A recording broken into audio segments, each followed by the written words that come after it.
sashiya izinto esasithanda nezinto esasizenza seza kulento esikuyona. So kufanele it's either ngiyakubulala, it's either ngiyakuphilisa. Amen. So uma ngikubulala ungaphatheki kabi, ngikubulalela ukuthi uphile. Amen. Uma ngikuphilisa fanele ubonge futhi ukuthi uyaphila. So ngizela nake bazalwane angizile ukuzoshumayela ngizofundisa nje izwi kaNkulunkulu. Namhlanje ngicela nje ukubeka amatshe, ngizobeka itshe lapha, ngibeka itshe lapha, ngibeka itshe lapha, ngibeka itshe lapha. Ngizobeka amatshe nje namhlanje bazalwane angizile angizile nezambulo ezinkulu, but ngizobeka amatshe kodwa kusukela kusasa wonke lamatshe ngizobe ngiwabeka, ngizobe ngiwaqoqa. Amen. Ukuze sithi masifika Sunday aseqoqekile wonke. So uyazi ubaba uMvelasi ukuthi ngakhuliswa isalukwazi sasiyisayoni. Kwakusonto ekhaya, kuthiwa kusonto kancane. Amen. So ugogo wami engumkhokheli. So kunengoma sasicula lapha ekhaya. Angiyazi ukuthi yayiqonda ukuthini kodwa ngifuna ukuyicula la nani bese ngisiza. Bese ke siyayenza kusasa nisho ukuthi khona umfundisi ofikile lapha ucula ingoma ethi ake ngimbizele nomndeni Umndeni wasekhaya, ngimbizele nomndeni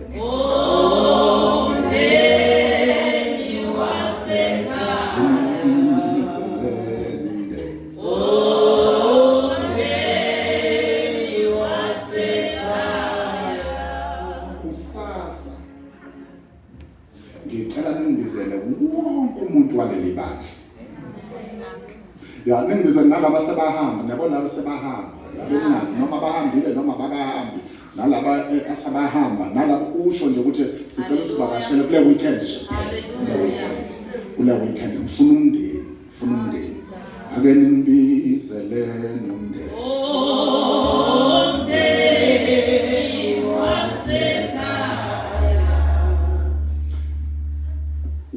Ngifuna umndeni ukuthi indaba njalo uma ibandla noma umuzi usuzoya endaweni ethile kubizwa abantu abathile basemndenini. Uma nje into sizothatha ishape bayabuya nabaseGoli, bayabuya nabaseCape Town, bayabuya nabaseThekwini. Kuthiwe kuhlangene ini bafowethu? So ngoba ninamafoni ngicela sithi nje #kuhlangene umndeni kule weekend nje. Uthi nje uma ubheka umuntu uma uqalaza ubona ukuthi khona ongekho uthi #kuhlangene umndeni. So ubabize kanjalo kusasa uthi nje sihlangene siwumndeni, siyacela ukuthi kusasa umndeni uhlangane. Nangesonto umndeni wenze njani bazalwane? Hallelujah. Amen. Namhlanje ke ngithe ngizobeka amatshe Apostle Mvelase. Ngizobeka nje amatshe bese ngiyaqoqa kahle kusasa. Uma ubona sengathi kuhlaphazekile ungaphatheki kabi. Angisiyena umuntu ohlaphazayo, umuntu uvele oqoqa izinto. Kodwa ngizoyihlaphaza namhlanje ngamasibongo ngoba ngifuna ukuyibeka lapha ngiyibeke lapha zithi uma seyiqoqana bese kuyabonakala ukuthi sibhekaphi. Amen. Ngifuna namhlanje ukukhuluma ngento engicabanga ukuthi sizojula kakhulu kuyona kusasa. Kodwa ngifuna namhlanje ukuyikha nje phezulu bese siyathandaza. Kulama verse amabili esiwafundayo elokuqala likhuluma ngombono lithi where there is no vision lapho ngekho khona umbono abantu benze njani bayadlubuluka. Uma umbono unjani bafowethu ungekho abantu benze njani bafowethu bayadlubuluka. Umbono ungekho bese lithi lesibili ubhale umbono, uwenze ucace, ubhale ezibhebheni noma ematsheni. Sizoyixoxa le ndaba ukuthi why kubalulekile ukuthi umbono ubhalwe ematsheni, kodwa lithi ubhale umbono. Bese lithi ukuze ofundayo akwazi ukufunda, angagcini ngokufunda, bese gijima nawo. Ngifuna sibambe izinto nje ezimbalwa abazalwane namhlanje. Ngifuna sibambe ngokuthi sibambe into yokuqala ethi one vision, ake sethi one vision, many partners, and one outcome. Okay, asishone ngesizulu ko umbono wodwa, bese sihlanganyela sonke, bese sithola imphumela owodwa. Funa nje sibambe lezo zinto. Uma kukhona into ikhohliwe othi lo mfundisi omnyama konje utheni, ubambe lento engicela yona, iyona into engifisa uyibambe ngoba ngizothi ukujula kakhulu kuyona kusasa. Umbono uwodwa, kodwa ama partners maningi, bese sithola umphumela futhi onjani, owodwa. Okay, la esifunda khona sifunda ngombono, kodwa anifuni ukugxila kakhulu endabeni yombono namhlanje. Ngifuna nje ukuhighlight izinto ezimbalwa. uNkulunkulu uNkulunkulu ohlakaniphile. uNkulunkulu onjani bazalwane? Ohlakaniphile. That's number one. Number two, uNkulunkulu we-order, akusiyena uNkulunkulu we-chaos. Amen. uNkulunkulu esimkhonza uNkulunkulu wami bazalwane we-order, akusiyena uNkulunkulu wami we-chaos. So uNkulunkulu uma ezoletha umbono ufuna umuntu. Umbono is not the great idea.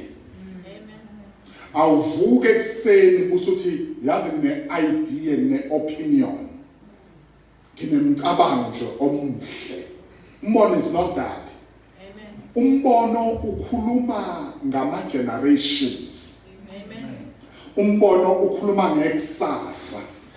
Abazalwane nikhona la ekhaya. Umbono uthinta ukuthi ngisho ngasekho lo wayenombono, khona abantu abayobenefita kulo mbono. Yingakho into yombono bazalwane akusiyona into yethu. Into yombono yezizukulwane. Uma ke kwafika umbono akufanele ubuke ngawe, fanele wazi ukuthi khona abantu abasazozala abazobenefita ngombono. Umbono uyingozi bazalwane ngoba kwesinye isikhathi wena uzwa, kodwa ngenxa yokuthi uhlezi eduze la uhlale kushelwa khona umbono, abantu basokhaleni lakho bawuzwa umbono. Angazi noma ngizwa ngawo. Kuyenzeka kwesinye isikhathi, Nkosi yami ngizokwenza njani namhlanje?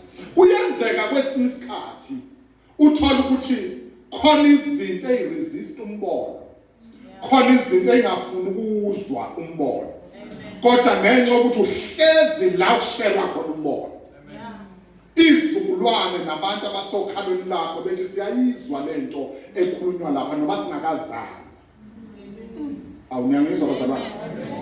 Phela into kaNkulunkulu bazalwane ayisebenzi ngokuthi sibona abantu bekhona. Yabona nje njengoba ngishumayela, angishumayeli phela kinina njengoba ngibhekile. Kunenkulungwane engikhuluma kuzona kwelikamoya.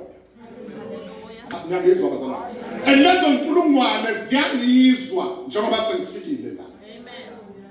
Umbono bazalwane uyingozi uma ubantu abanga-understand ukuthi yini umbono. Ngoba becabanga ukuthi umbono yilokhu okusherwa ubaba uMvelase bese siyakulalela nje. Umbono uyadlula bazalwane, uhamba indawo ende. Uyothinta izingane zakho engakazalwa. Nikhona abazalwane?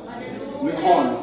Kunabantu today lapha ebandleni engikhonza kulona abathi mfundisi singayi-understand into oyishoyo kodwa sesiyayibona ey'nganeni zethu. Ngoba umbono uma ukhuluma kwesinye isikhathi usungakhulumi nawe ngqo, but kwesinye isikhathi usukukhuluma nawe ufuna udlule uye ezizukulwaneni, uvakashela isizukulwane sokuqala, uvakashela isizukulwane sesibili, uvakashela isizukulwane sesithathu. Yingakho bazalwane uma uye enkonzweni fanele wazi ukuthi awuhambi wedwa. Nikhona bazalwane, njengoba uphethe iBhayibheli nje kunabantu ohamba nabo. Nikhona bazalwane, kunabantu abanye abakabonakali. Nikhona abanye abakazalwa kodwa laba abantu basokhalweni labo. Sayixoxa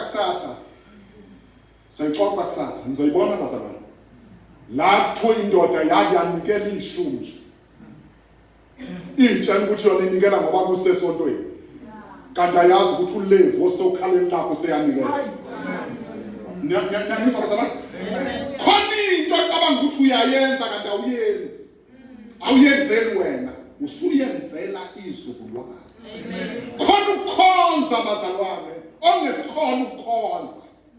Kokuthi uyayikhonzela nje ngoba uthanda uJesu. Khona ukukhonza ukuthi ngisho ingane zakho sekuyokwazeka ukuthi ayisosuka endlini kaJehova. Amen. Angazi mina ngizwa bazalwane. Niyangizwa bazalwane? Amen. Siyathi noma sileke town kube khona into eketeza endlebeni zazo. Silekho kube khona into ayigcinwanga ukuthi uyayithandazela, ayigcinwe uhambo oluhambile noNkulunkulu u-understanda ukuthi lento ayingami kuphela. Funa ukuqala lapho nje bazalwane, ngishilo ngathi ngizobeka izinto nje ngiyibeke bese ngiyishiya kanjalo. Into engizama ukumchazela yona abazalwane ukuthi ukukhonza kuyinto ka-life and death. Ukukhonza kuyi-covenant obanayo noNkulunkulu. So ingakho amakholwa kufanele uthathe kancane indaba yokuzokhonza uNkulunkulu. Akufanele uthathe casually, ungakwenzi njengomuntu osondayo. Abantu abakhonzayo abafani njengabantu abasondayo. Abantu abasondayo bayazi ukuthi uma ngiyosonda ngiyobhala ethikithini lami ukuthi ngizile enkonzweni. Uma uyokhonza usuke uyonyakazisa ama-gates. Ngazi bangangizwa bazalwane. Uma uyokhonza amatshe njalo nawe engwabeka. Uma uyokhonza usuke uyonyakazisa ama-gates. Khona izinto oyoyisiphula, khona izinto oyoyitshala. Nikhona bazalwane. Ngakho umhlabelele engisukuma ngawo namhlanje ukuthi ungena kwami ngeke kufane nokuphuma kwami. Haleluya. Akuhle bazama ukuthi sikhonze uNkulunkulu, singene nezinto siphume nezinto. Ngena kwami ngeke kufane nokuphuma kwami. Amen. Haleluya. So uma singabantu abazoqonda ukuthi umbono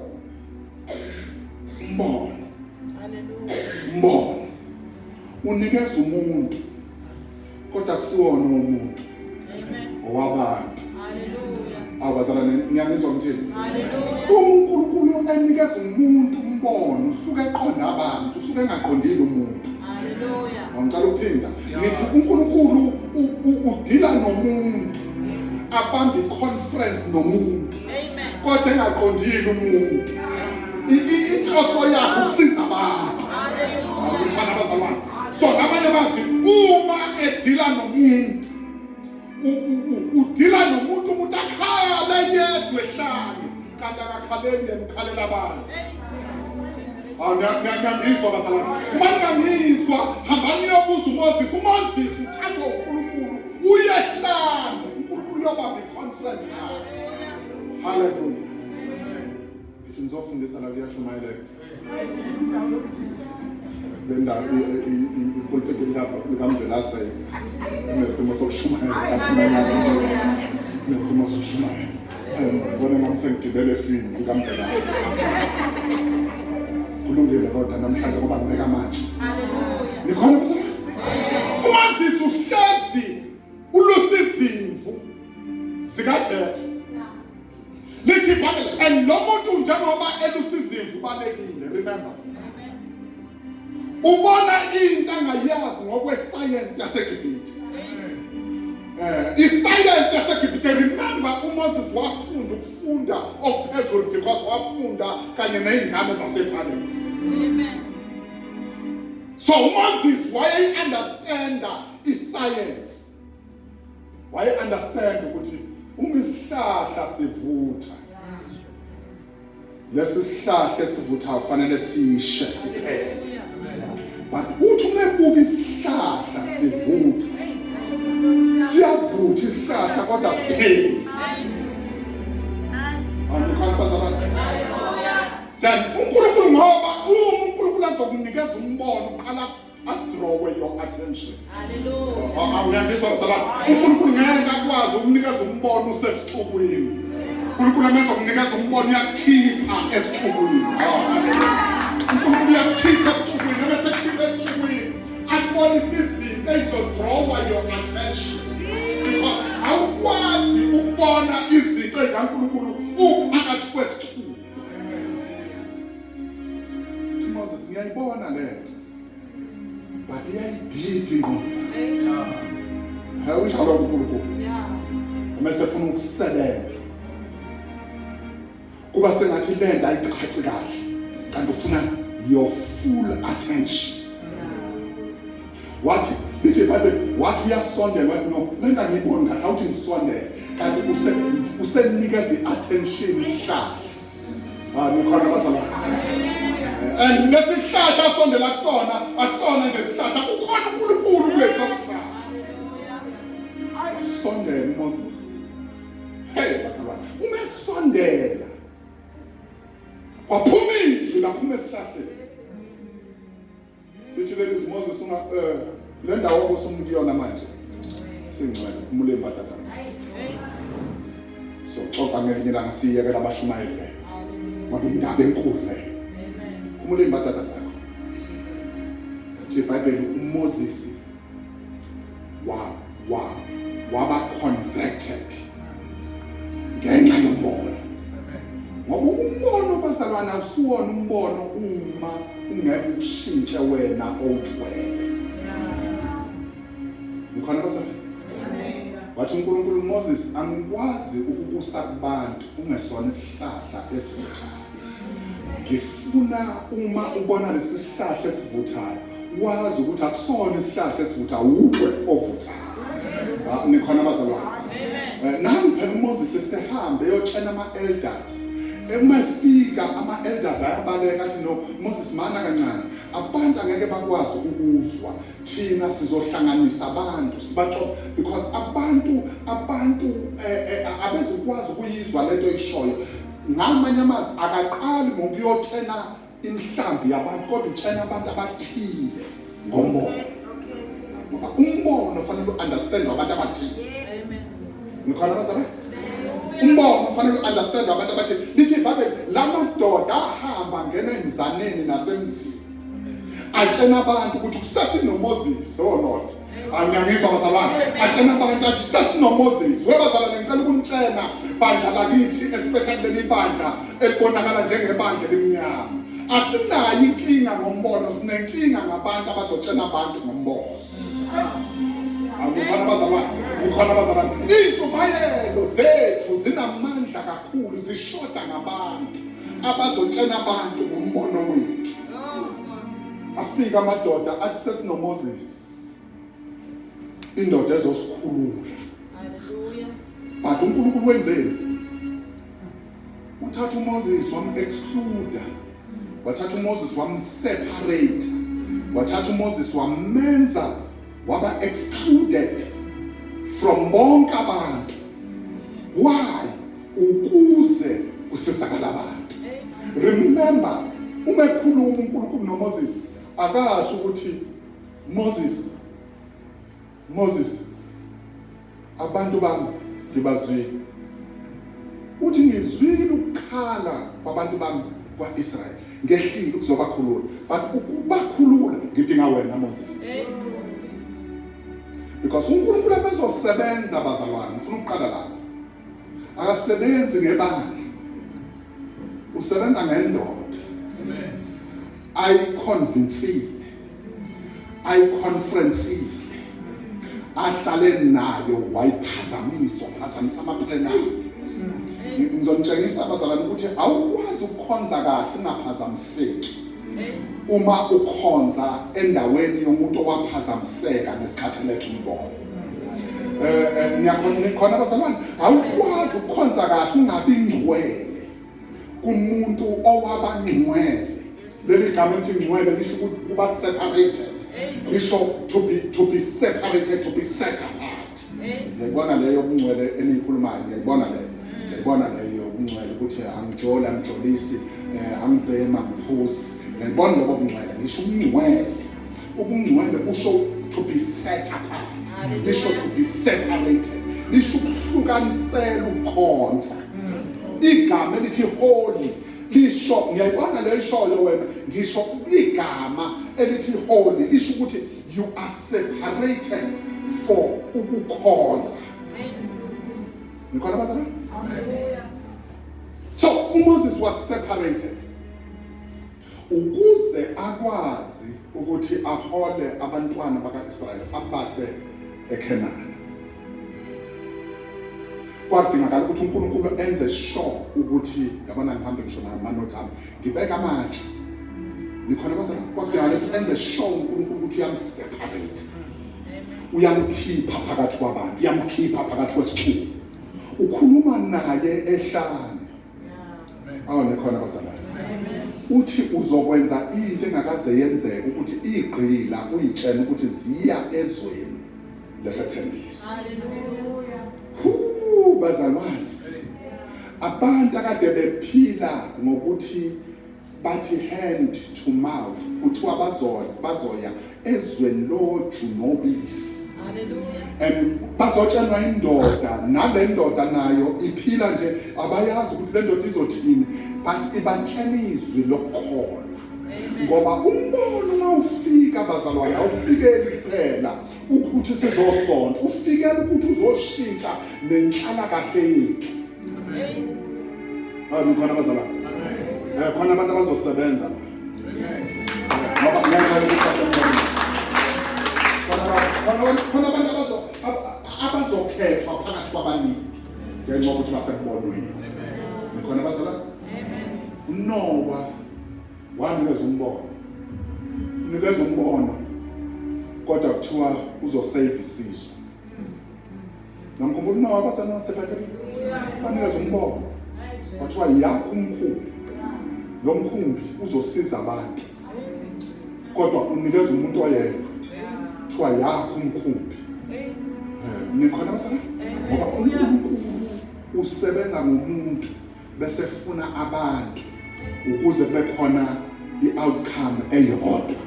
uNkulunkulu akasebenzi nabantu, usebenza ngomuntu. Ngiyamkhumbula lo baba lo wayesekhathele ukuthi iBhayibheli wadoba ubusuku bonke. Igama lakhe kuthiwa Peter. Lithi iBhayibheli esilifunda kahle lithi he was rolling the net. Kulesiya sizwe awuwaroli amanet, ngoba uma urola amanet usho ukuthi usuyalivala ibhizinisi. Nikhona bazalwane? And lithi iBhayibheli wambuka uJesu, ngikhuluma ngombono, wambuka uJesu discourage. Lithi iBhayibheli wathi membeka uJesu wathi Peter, cela ungiboleke umkhumbi wakho. Nikhona bazalwane? Just think about it, ukuba uPeter akamnikezanga umkhumbi wakhe. And lithi iBhayibheli uJesu kahle kahle wayeqonde ukushumayela kuma multitude. Kodwa ukhuluma nobani? NoPeter. Akayi kubani bazalwane? Kuma multitude. But uyakubani? UyaPeter. But kahle kahle uqonde bani futhi? Umsophile noPeter. Kodwa uJesu akaprioritize lento wena uyiprioritizeayo. UPeter udiscourage ngenxa yokuthi akabambanga inhlanzi. Ulimele enhlizweni kufana nokuthi uJesu unfair ukuthi umuntu ethe khathele. Peter was tired, was exhausted. but uJesu ufika umuntu exhausted awuJesu madoda uJesu bazalwane ayamvuma mina uJesu akanendaba ukuthi uvela kwi-divorce uJesu uthi you will heal as you serve me angazi bazalwane uJesu ufika umahapahapa andikhona bazalwane uthi uyangena la eKai's Portals athi uJesu ngibophele ejokeni uthi wena hayibo pastor ngisamanye kancane athi ngibophele ejokeni because uJesu we heal as we serve uye sikhala sigijima kuJesu ayikho indawo la yokuthi uze la ekhaya eKai's Portals uzophola akholwa bazalwane kwaJesu khona ngendlela ya khona ngendlela ungena ekseni ingane yakho idla ama drugs ungena uphakamise izandla bakuke abangomakhelwane bathi wenzani uphakamise izandla ukuthi Jesu ufanele udumo ngiyangizwa bazalwane usho amazwi aphambene nalento esekhaya la ngoba kwaJesu bazalwane asilindi kwaJesu asilindi bazalwane asilindi size right ukuze sikwazi ukumdumisa asilindi kwaJesu siphola kanjani ngiyangizwa bazalwane siphola kanjani bafowethu ngendlela kwaJesu siphola ngendlela ngiyangizwa siphola ngendlela uthi Peter ngicela unginikeze umkhumbi uPeter uyambuka ukuthi loba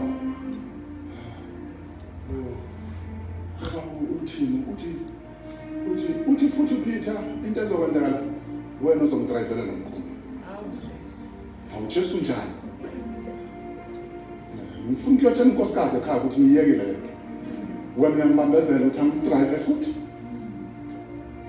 uthi uJesu you will run my vision I just want to preach to the people ngikhona bazalwane content ngifuna ukuyisho la bazalwane content ngifuna ukuyisho la bonke bazalwane abakha into kaNkulunkulu ngesikhathi yakhiwa abasali ngaphandle no ngiyaqinisekisa bazalwane abasali ngaphandle uNkulunkulu esimkhonzayo akawadla amandla omuntu uNkulunkulu esimkhonzayo akawadla amandla omuntu lithi iBhayibheli uPeter wawudrive umkhumbi washumayela ezixukwini uJesu lithi iBhayibheli iboat kaPeter yaphenduka yaba yipulpiti kaJesu siyazi ke bazalwane ukuthi umkhumbi wawusuka o7 kwi-sea shore umuva umkhumbi kawumi ndawo so ngesikhathi eshumayela uJesu shumayeza abantu uyahamba umkhumbi ngizama ukutshengisa la ukuthi uJesu wayeqonda abantu kodwa futhi eqonda uPeter wathi angizokushiya ngaphandle njengoba umsizile Peter ekutheni ngishumayele kubantu nami ngizokusiza wahamba umkhumbi wahlehla kubantu mina bazalwane ngomuntu wama-image ngisho ngifunda iBhayibheli ngiyacabanga nje ngibekela iy'thombe ningixolele bazalwane mina ngifunda kanjalo iBhayibheli ngiba nesithombe nje ngibe nesithombe ngibone into ngiyabona lo mkhumbi usuku osebeni lolwandle umuva la ixuku benile ngiyambona uJesu eraise ivoice ngiyambona uJesu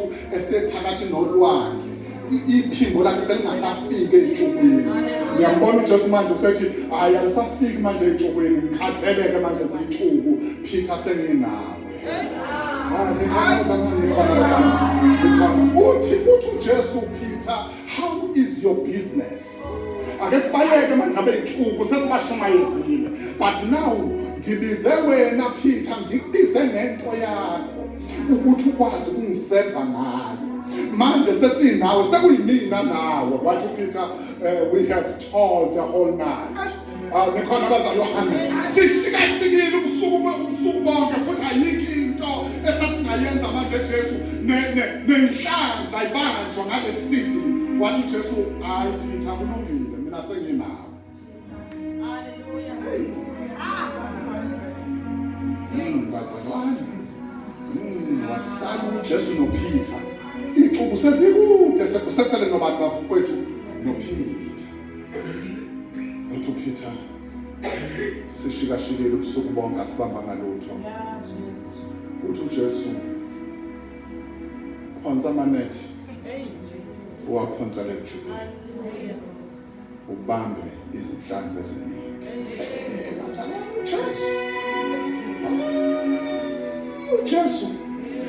uJesu bazalwane umuntu okwazi ukuvula isupermarket ehlane umzulelo mama lo ekhuluma la eqoqa umnikelo ekhuluma ngenhlanzi ezimbili nezinkwe ezisihlanu inhlanzi ezimbili nezinkwe ezisihlanu mzwe. And the Bible says that place was a remote place. And was a full late night on the same valley. Ujesu akanendaba ukuthi isitolo sesivaliwe. Ujesu uyakwazi ukuthatha uspa azowubeka la. Abantu badle bazalana abantu. Ya, abantu badle.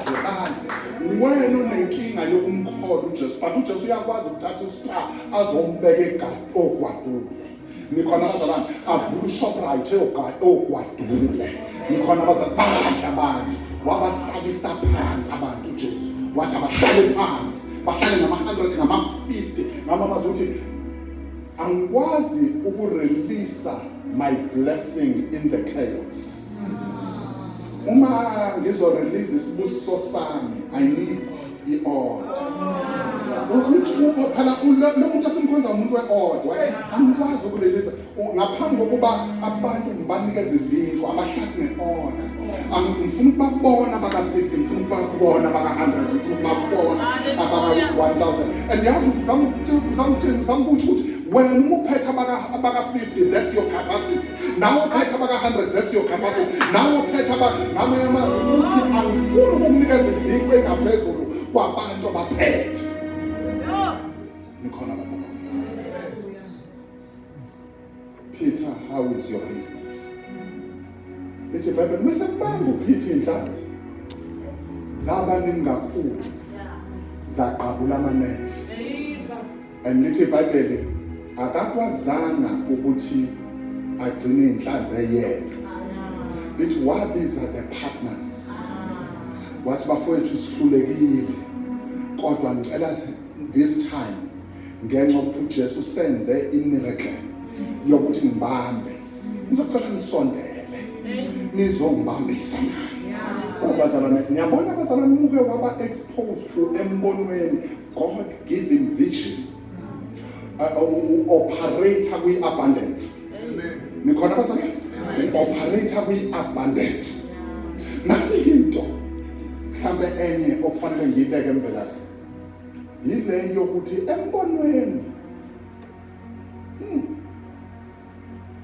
embonweni asinazi ibukeli. Bazalwane naniso embonweni asibukeli.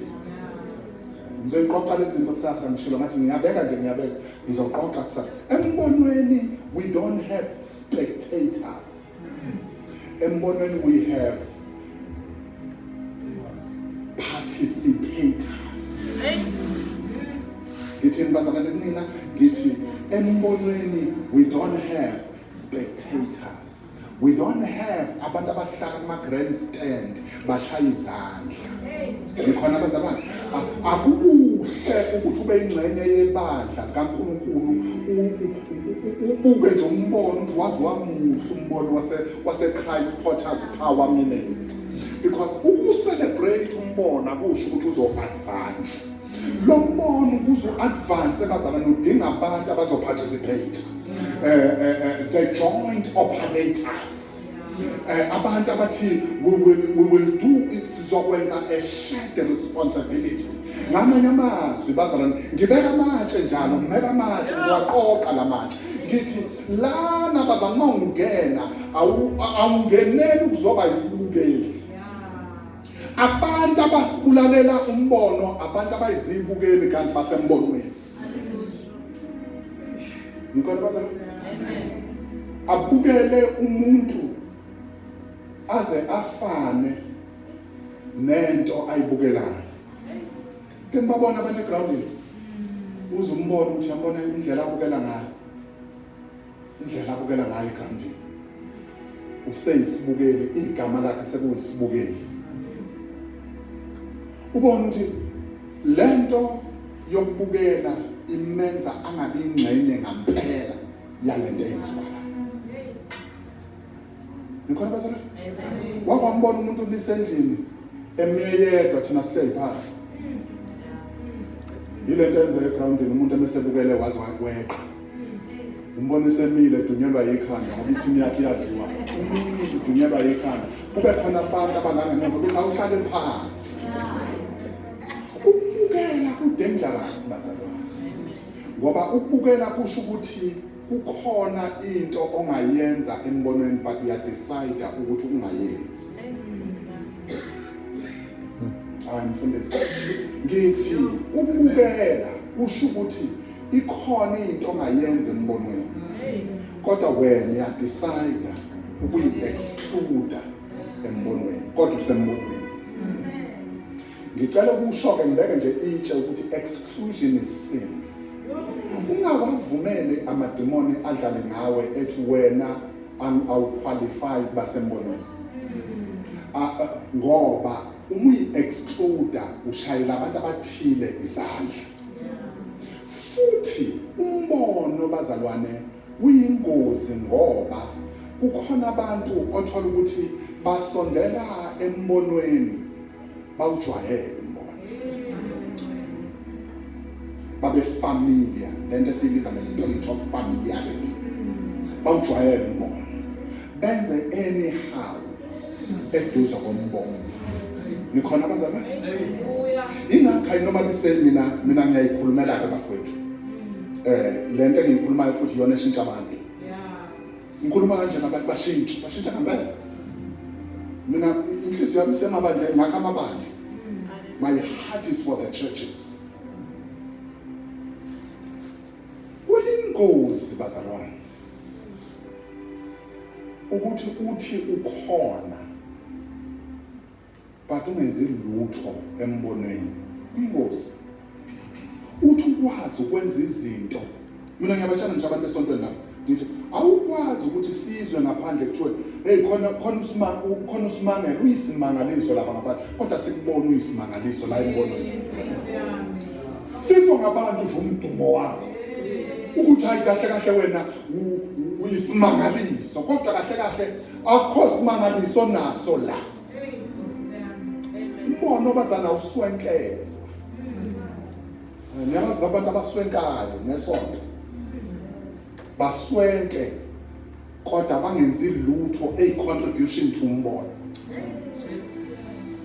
angisho ukuthi ungaswenki kodwa umbono awuswenkelwa umbono owabantu abafinqayo bathi sizokwenza njani ukuthatha lo msebenzi siwuswe kwenye level nikhona bazalwane umbono unendaba noma uyisankwazi noma usomabhizinisi awendaba umbono naleyo nto umbono unendaba nenhliziyo nikhona bazalwane umbono nani bazalwane unendaba nenhliziyo yabona-ke bazalwane kulamatshe engiwabekayo kusasa uma ngiqala ngizobe ngiqala la enhliziyweni umbono unendaba nenhliziyo uNkulunkulu akaqali ngomnikelo wakho kodwa uqala ngenhliziyo yakho nikhona bazalwane uNkulunkulu akaqali ngalezi zinto zenzayo akaqali nge-worship akaqali ngokufakaza uqala ngenhliziyo yakho ngoba la inhliziyo ime kahle bazalwaneni la umbono uzobhenefitha khona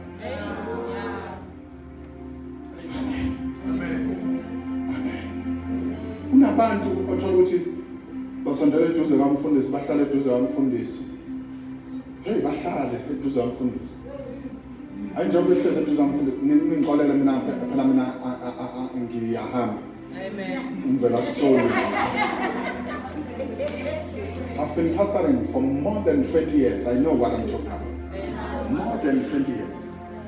Khona abantu abathi mabehlezi bothi umfundisi ngasi noma sobe leadership noma sobe yini kodwa leyo nto abasuke beyiyona bahlale abazalwane baze bacabange ukuthi ayikhona into eyenzakalayo ngala madoda angu umfundisi kanti ayikho ngempela into eyenzakalayo and labantu ba dangerous because bavimba abantu okufanele ngabe benza utho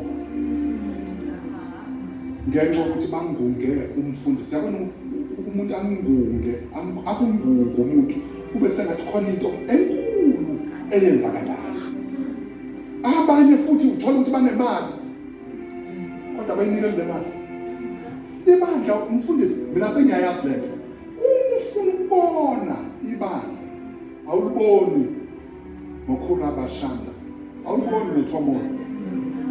Yabona ufuna ukubona ibandla ungayi kwithomoya, ungayi kukhulu abashanda, hambe ema-finances. Ya uzowabona uma ufuna ukubona inhleko yabazalwane, hambe ema-finances.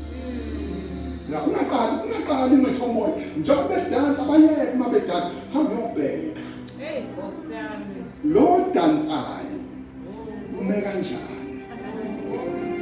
Khona base kana nithi babe la ingcebo ya la inhliziyo yakhe ikhona, ila ingcebo yakhe yona khona. Awukwazi ukuba sendlini kaNkulunkulu udanse endlini kaNkulunkulu kanti inhliziyo yakhe ikubhiya. Ngiyamizwa zalo. Hallelujah. Mina ngikhuluma sengathi angikho esontweni mangikhuluma ngoba anakho isonto ngakabantu nathi ibandla kaKristu.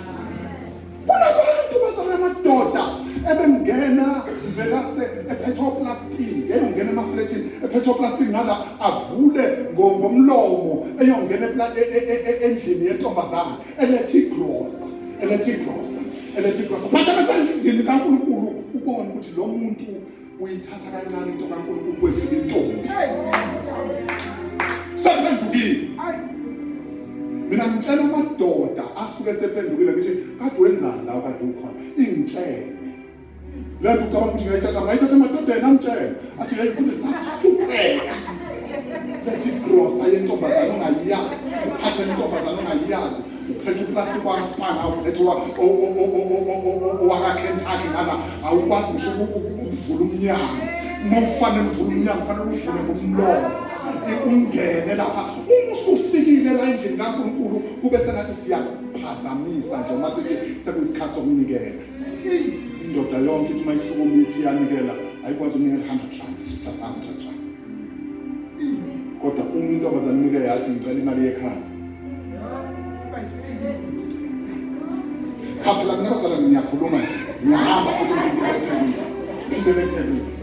So into engizama ukuzonitshela yona abazalwane kusasa ngizobe ngikhuluma ngithi ukuthi kodwa banamhlanje ngisabeka amatsha ngithi bazalwane ngibekani bafowethu amatsha. Bahlale labantu eduze kamfundisi umpostoli. Bahlale kuze kube sengathi khona into abamenzela yona. Abazalwane abanye baze bafile ukuthi hayi ngoba kunalamadoda athembisayo. Khona bathi umbabuka nje ucabanga ukuthi bathembise esontweni.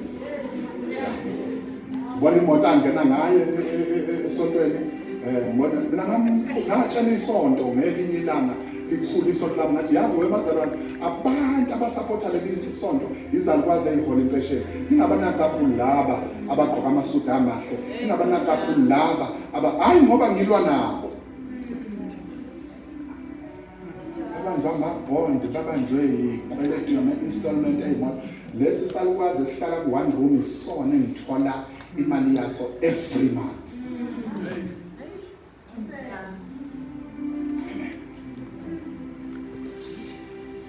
Ndola siyathi enye indoda izonginikeza imali enkulu kuyona enkulu.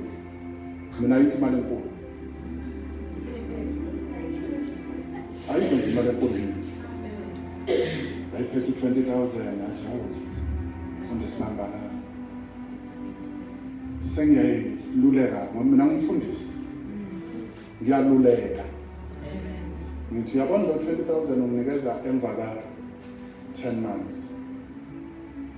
Kunomuntu onginikeza 2,000 every month. When unginikeza emva ka 10 months, ufana exactly naye lo muntu. But usoma business. Anganomena nje usoma business. Mina bazalwane niyahlanya when it comes to izinto ekaNkulunkulu. Ingxolele. Nginjani bafowethu? Umuhlanga nje. when it comes to izinto zikaNkulunkulu. Bayazi lapha esontweni khona abantu abathi benikela ngithi wena ngeke ukwazi ukunikela. Hayi kabi wena ngeke ukwazi ukunikela ngalolu hlobo onikela ngalo. Angimphoqi. Hayi futhi ngibafundiseleke futhi sebeyazini. Sebeyenza nje ngifundise ngenze njani. Ngithi wena ngeke ukwazi ukunikela. Sengathi unikela njengothisha. Unamamiliyoni unikela njengothisha. Kusho ukuthi asikwehlise phela ekubeni millionaire. Ulingane nathi sonke. Asikwazi bazalwane phela ukungenelwa imillionaire lana bese ngashintshi la endlini. Angazi noma ngizwa bazalwane. Asikwazi yabona nje ekhaya sithathele ekhaya bazalwane. Ekhaya uma ke kwakhula indodana yaba sezingene elithile noma yaba uthisha noma yaba unesi noma ikhaya liyashintsha. Ya la isontweni bazalwane ke ingane zethu zafunda. Fanele sazi ukuthi ayiliyashintsha leli khaya. Umbono khona 11 ozoyithatha. Nikhona abazalwane omama bathandaza ukuthi ingane zabo hayi ingane zakho imiqeda nje ivasithi sikhohliwe ukuthi unikela ishumi siqedile phela ivasithi athi fundiswa wena thindekela inyitshi mina abazalwane mangiye emzini yabazalwane angibheki abazalwane ngibheke izingane Mpostoli uMvelase ingane zitshena ukuthi uhlobo luni lomfundisi kuleli khaya. Ngisho ingane. Mina uthi usathi awumfundisi wami ngibe ngidlalisa ingane. No ngisho mina ngibe ngidlalisa ingane. Uma ingane ishwabana ziba nento zomntshaya. Angikhulunywa kahle kuleli khaya.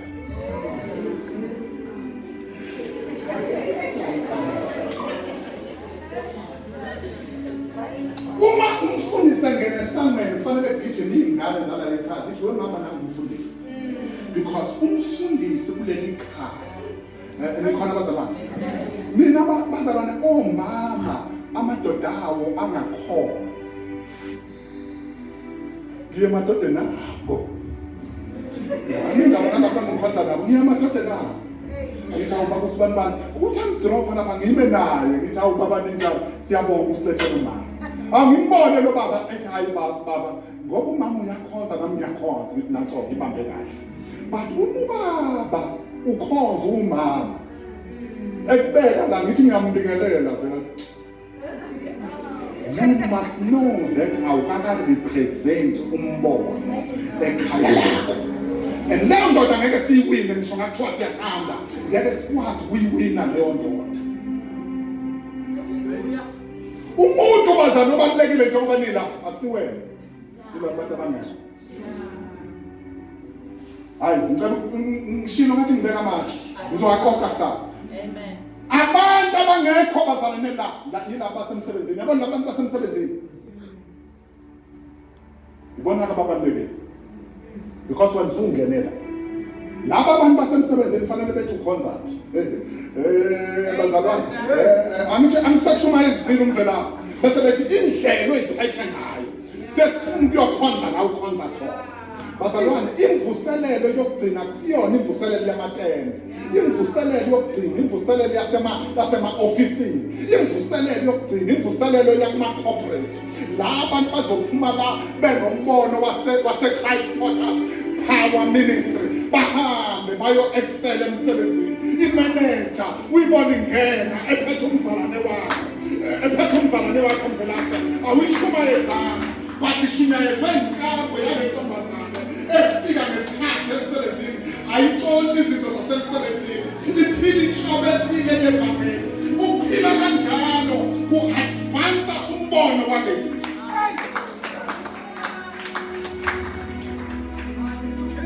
ngidida mina lento yakhe yokuthi usomabhizinisi uthisha kodwa asikekho uthisha sambone ngena kufanele uyibuze lo nto uthini baphi abantu osebenza nabo bazalwane kusasa ngizokhuluma nabo ngithi baphi labo abantu osebenza nabo iyangigida lento mina ukuthi ena indoda yakho kwaphenduka kodwa indoda yakho ayiboni lento esiyenza.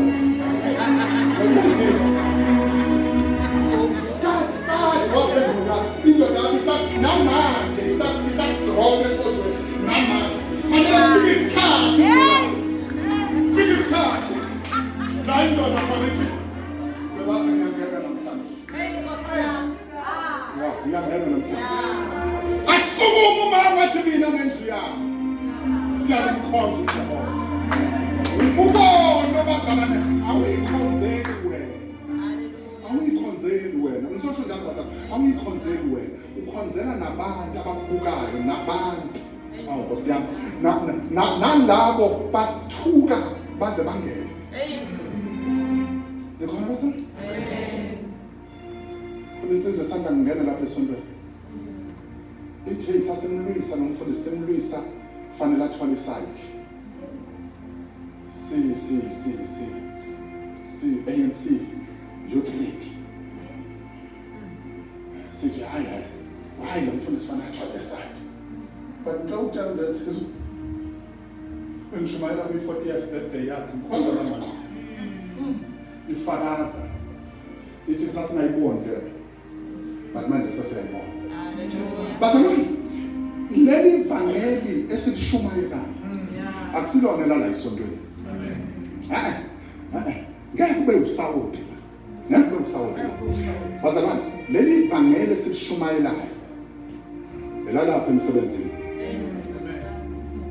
Ngizomtshela kusasa. Leli vangeli esilishumayelayo elalapha enkampanini. Leli vangeli elalapha ekhaya. Nikhona bazalwane? Yingakho uma simfundisa la esontweni fanele ufunde ngempela. Uma usufundile bese uyoyipractice le yanto kubantwana bakho. Uyoyipractice lapha endodeni yakho. Uyoyipractice le yanto emndenini wakho. Nikhona bazalwane? Odade wenu abamazi uJesu. Abazi ukuthi kunoJesu okhonzwayo. Bangasho ukuthi ukhonzwa abanye abantu bathi ukhonzwa udade wethu. Niyakwazi base niyazi lento nikhulele emakhaya la emakhaya ukuthi umuntu afunga athi ngifunga udade wethu. Ayi kulesi sikhathi sifuna abantu abazofunga uJesu wabo. Athi ngeke ungithinte nginomama othandazayo. Nginobaba othandazayo. Athi ngeke ungithinte ubone ukuthi uweak yena kodwa unenge umthandazo wakho. Unento yokuthi lapha ekhaya sithini. Nikhona thina lapha ekhaya ngoba sakhuliswa ngevangeli. Kunezinsizwa nje lapha ekhaya ayikakanukeli kahle ivangeli. Kodwa siyalandela. Zinezana omama, zinezana omalume. Bese bakhondeza lo mamkhulu. Ilapha eThekwini ngiyisondeza. Ingitshela ngithi yabona nje mina nje ukuthi uma nje intombazane ike yafaka isiphandle angeke ngisayishela. Ngibuze emvela futhi ngoba wena uyisola amanyala ngoba ngifuna ukuthola. Nithi wangifundisa ugogo wami evangeli. Yabona ugogo akasekho. Kodwa into kagogo iyaphila emfaneni iphila engakholwa. Wathi ubona isiphandle ukwazi ukuthi abantu basuke ikhiphela amabhadi. Gogo esishona ukuthi ungayidli inyama embuzi yabantu. Emzini yabantu yodla inyama zembuzi. Because uma abantu behlala imbuzi basuke bekhipha amabhadi. Naleyo ntombazane wathi ngiyithatha njengentombazane nebhadi nje. Kufanele ngikhuphule futhi nithi khona into enenkinga yayo. Ngithi nje ayingasondele eduze kwami umuntu onenkinga. Angasondele eduze kwami. Ngoba unenkinga. Bazalwane into engizama ukuchazela yona ukuthi ivangeli liyaphila. Hallelujah. Ngeke wayi-expose kulento. Transformed. Mvale ngale nto engizoqala ngayo sasa. Proverbs. Mvale ngayo. Ngiyazi ngishumayela. Proverbs 23 verse 26. Sithanda sisekhaya. Ngizoqala la sasa. bengibeka amatshe namhlanje uzoqoqa amatshe kusasa ukungena kwami ngeke kufane nokuphuma kwami lobumoya